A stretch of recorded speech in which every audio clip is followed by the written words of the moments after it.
Hola amigas, amigos, les traigo aquí un video que me demoré bastante en hacer, se lo tenía pendiente a Romina, así que espero que los demás lo puedan aprovechar también. Hoy día nos toca hablar sobre el arcano 9, el ermitaño. Bueno, de entrada podemos ver a este anciano, que es un ermitaño que pareciera estar alejado en un terreno yermo, solitario, ¿no? Ya esto nos habla mucho de una figura que está sola, de una figura que sin embargo tiene una lámpara, tiene una linterna con la que alumbrar su viaje y tiene un báculo con el cual apoyarse. Entonces es súper interesante igual que esta figura pareciera estar perdida, pero en realidad eh, es un personaje que sabe que tiene que hacer un viaje iniciático, por decirlo de alguna manera, un viaje a las profundidades. Él se está preparando para un viaje al inframundo, que es como le vamos a llamar a cuando une, decide hacer esta introspección. En el campo mitológico, esa introspección se hace hacia el inframundo. En el campo psicológico, esa introspección es hacia el inconsciente, lo que no vemos. Esta carta se nos puede presentar, dependiendo del tarot, después de la fuerza o después de la justicia. Ambos son procesos que de alguna u otra manera nos van a obligar a tomar ciertas decisiones, a tomar cierta gestión de nuestras emociones para obligarnos a mirarnos hacia adentro. Entonces es una carta que en un nivel como más mundano nos va a hablar de la necesidad de estar solo. Es una persona soltera, por ejemplo, un hombre soltero normalmente, pero después de que ya tuvo un proceso, es como cuando llega una consultante o un consultante y me dice voy a encontrar el amor y aparece el ermitaño.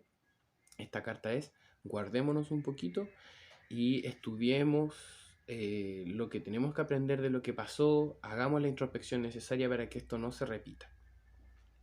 A un nivel iniciático o a un nivel mágico, este personaje nos trae varias cosas mucho más interesantes, porque el hecho de que sea un ermitaño, un anciano, este sabio que se va a una caverna profunda a hacer su trabajo de introspección, nos va a recordar, por ejemplo, al Zaratustra de Nietzsche, que no es otro que Zoroastro, que en algún momento hace este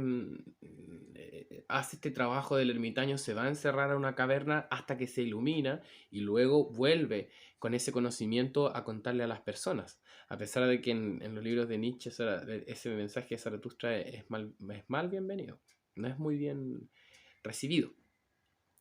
Podemos recordar a otros ermitaños también como Diógenes, ¿ah? Y recordar que él, desde su ascetismo, su cinismo, él eh, buscó su propia caverna, su propia tinaja, que era donde vivía él, donde él podía filosofar y luego llegaba al mundo y se presentaba de esta manera tan rara, similar a lo que le pasó a Zoroastro.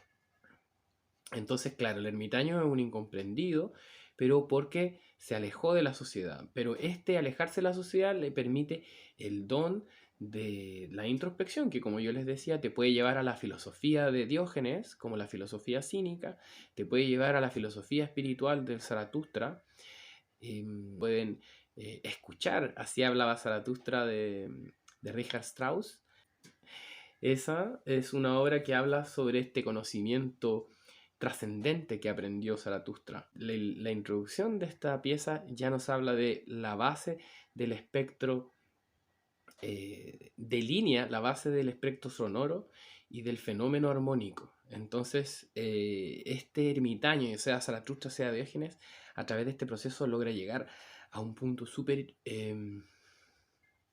como les decía, trascendental, místico, mucho más allá de lo evidente. Hay otros ermitaños en la cultura popular, de los que también podemos hablar, como por ejemplo el maestro Roshi, ¿m? De Dragon Ball, si se acuerdan, fue este personaje que se aleja un poco de la sociedad. En el caso del maestro Roshi era porque él también tenía como tendencias a actos libidinosos, entonces pareciera ser que una de las opciones para alejarse de eso y dedicarse al camino devocional era hacer este aislamiento. En el caso de Christopher McCandless, el Alex Supertramp, ¿vieron esa película? ¿Cómo se llama? Into the Wild. Ahí tenemos el caso de un muchacho que hace este viaje.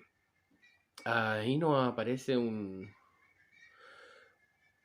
caso bien complejo porque es mucho lo que podemos aprender de ahí, pero ese personaje murió. En particular, bueno, podemos entender que en el caso de él se fue poco preparado a los agrestes del Yukon, o sea, algo que nadie de nosotros haría realmente, como irse a las Torres del Paine sin los aperos adecuados, ¿cierto? Pero en la historia de él también hay mucha información, también hay mucha introspección. Los invito también a leer la novela que hizo el reportero que siguió la historia de McCandless.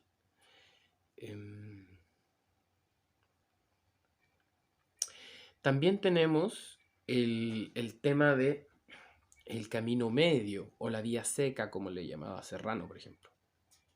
El camino medio hace referencia a la vía, ¿cachai? Central del árbol de la vida. Vamos directamente hacia la divinidad. Entonces tiene que ver mucho con el camino del ascetismo, que también sigue, por ejemplo, la sacerdotisa, y que es este asunto como de la devoción a la divinidad, en la cual yo hago votos, ¿cachai? Con votos de celibato, por ejemplo, podría ser el ermitaño, votos de pobreza. Entonces, por eso es la vía seca, este asunto como este momento en que es un poco más difícil, ¿cachai? Entonces, al hacer este trabajo es difícil, ¿cachai? Entregarse a los placeres mundanos, no porque sean malos, sino porque interfieren con el trabajo devocional del ermitaño. La letra Yod está relacionada con esta carta y es la primera letra del tetragramatón. Yod simboliza al Padre dentro de esta tétrada divina y que es la sabiduría. El ermitaño es la forma suprema de Mercurio. Recordemos que Mercurio aparece primero en el mago, después aparece casando a los amantes en el tarot de Thoth, ya en su figura de anciano. Recordemos que Mercurio tiene varias formas. Puede ser el joven de los pies alados, que conocemos la mayoría. Hay unas especies de menhires fálicos antiguos que también son figuras de Mercurio. Y también tenemos a este personaje como más similar al ermitaño, como un Gandalf, como a la figura del mago que después tenemos. Y ahí se corresponde con el ermitaño. Crowley nos dice por ahí, él es el Logos, es el creador de todos los mundos.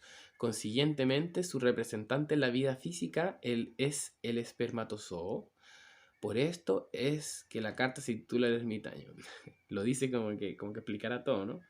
Pero lo que en realidad nos quiere contar ahí es que el ermitaño, si se fijan, es esta fuerza masculina que va a penetrar el inframundo, va a penetrar el inconsciente. Entonces, como tal, puede ser esa semilla masculina que ingresa a la femineidad, ¿cachai? Que va a ser esta especie de madre tierra, ¿no? Cuando hablamos de el penetrar la tierra, estamos hablando de la madre tierra, de la Pachamama, de la Gaia, pero en este aspecto en particular, como de esta madre relacionada con la muerte. Recordemos que la tierra nos da vida, pero también nos recibe al morir. Y en particular, como hablamos de este espermatozoide que tiene que penetrar al inframundo, vamos a recordar enseguida el cuento de Orfeo. Recordemos que Orfeo era un bardo maravilloso del mundo griego que con solo tocar su lira podía domesticar a todos los animales que él quisiera y o sea, más que domesticar, caían rendidos ante su música, sus canciones. En la noche de su boda, Eurídice, la esposa de Orfeo, es mordida por una serpiente y muere, y se va al Hades. Entonces Orfeo utiliza todo su poder, todos sus contactos con la divinidad para poder viajar al inframundo y rescatar a Eurídice. Él con su poder es capaz de dormir al cancerbero, es capaz de convencer a la reina Perséfone y al rey Hades de que le devuelvan a Eurídice. le dicen que sí lo puede hacer, pero no puede mirar atrás en ningún momento hasta que Eurídice haya salido del Hades. Y tras pasar muchos peligros, espíritus voraces, demonios traviesos que se le aparecen en el camino, Orfeo se guarda la compostura y evita mirar a Eurídice en todo momento. Pero cuando va saliendo, no se resiste y mira hacia atrás y ve a Eurídice que todavía tenía un pie en el inframundo y por ende él había roto el voto que había hecho con los reinantes del Hades. Entonces, si se fijan, está esta presencia espiritual femenina que llama a este masculino, por decirlo de alguna manera, que es el ermitaño, a bajar al inframundo. Si lo ponemos en términos junguianos, estamos hablando de el ánima. Fíjense, Eurídice como fantasma es literalmente un ánima, ¿no? El ánima como el sagrado femenino, el principio mágico que llama a Orfeo a hacer alarde de todos sus talentos, ¿cachai? En la búsqueda de lo que su alma perdió, ¿cachai? Que en este caso, bueno, es su mujer, pero entendemos que también es una parte de él, es una parte de nuestra psique, si nos ponemos en el caso de Orfeo y Eurídice. Y el hecho de que él no aguanta mirarla hacia atrás, a mí me habla, por ejemplo, de cuando uno termina una relación y uno sabe que tiene que aprender cosas, que tiene que entender, pero uno lo que más quiere es volver hacia atrás, a la nostalgia de la persona que uno perdió. Entonces, frente a ir a buscar a esa persona que te dijo, no vengas aquí, no quiero que estés en mi vida, se nos aparece la opción de Orfeo, del ermitaño, de ir a buscar nuestra propia ánima. Ya no voy a ir a buscar a esa mujer, por ejemplo, que yo deseo, o a esa persona que yo deseo, sino que voy a ir a buscar esa parte de mí que yo relaciono con esa persona.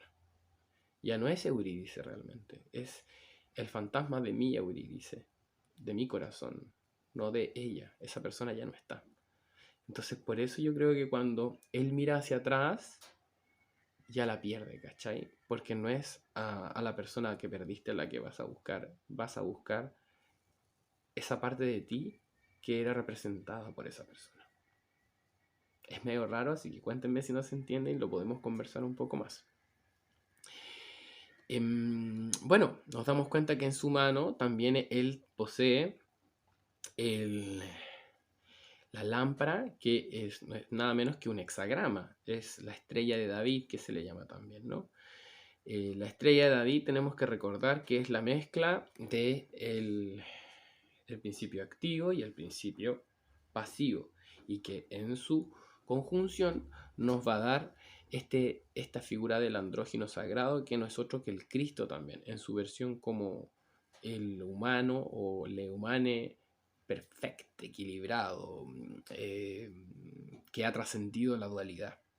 Entonces esta lámpara no es nada menos que el centro crístico de esta persona, ¿cachai? Es su corazoncito que está en la cábala, en Tifaret, en la esfera 6. Y esa es su guía, po.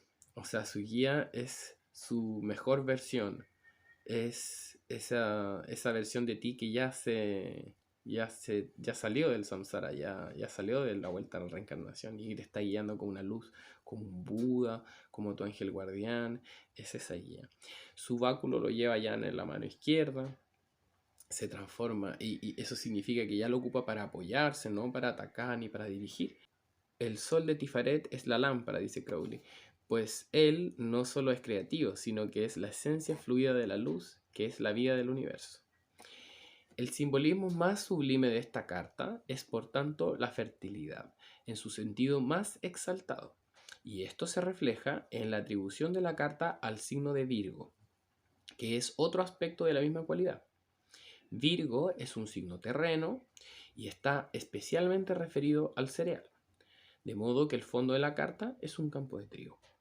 Crowley nos deja un poema bien bonito que dice así: vaga solo, lleva la luz y el báculo, y que la luz sea tan brillante que nadie te vea, que nada de fuera o dentro te influya.